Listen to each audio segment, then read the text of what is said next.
information.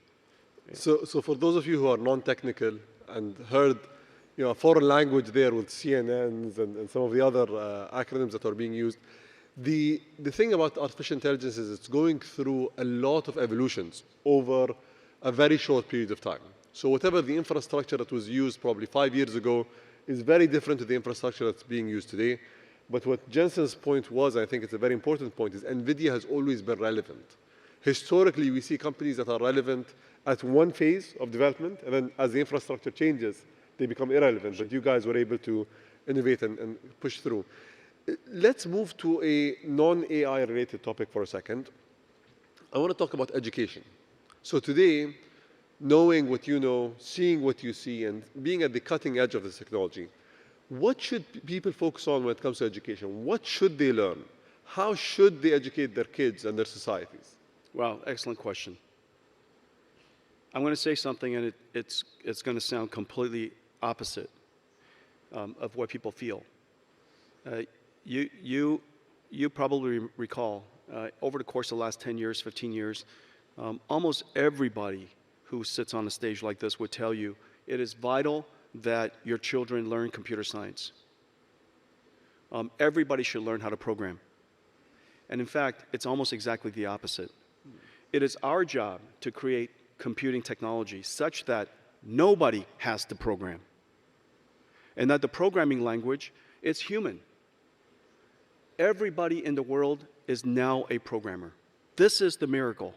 This is the miracle of artificial intelligence.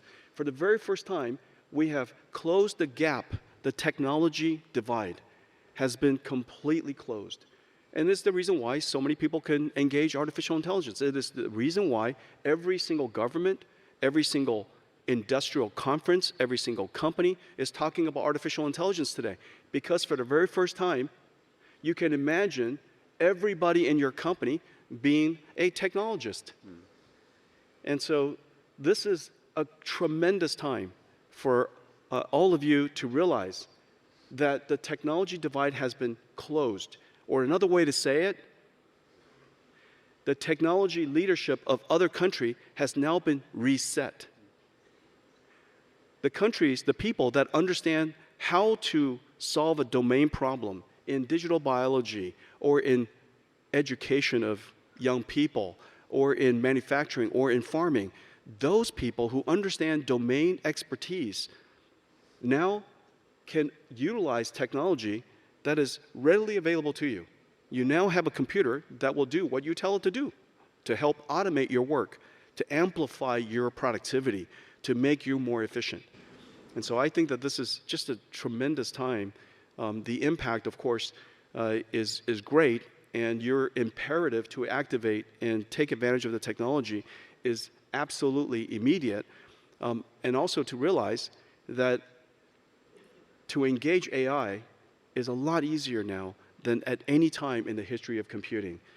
It is vital that we upskill everyone, and the upskilling process, I believe, will be delightful, surprising, to realize that this computer can perform all these things that you're instructing it to do and do.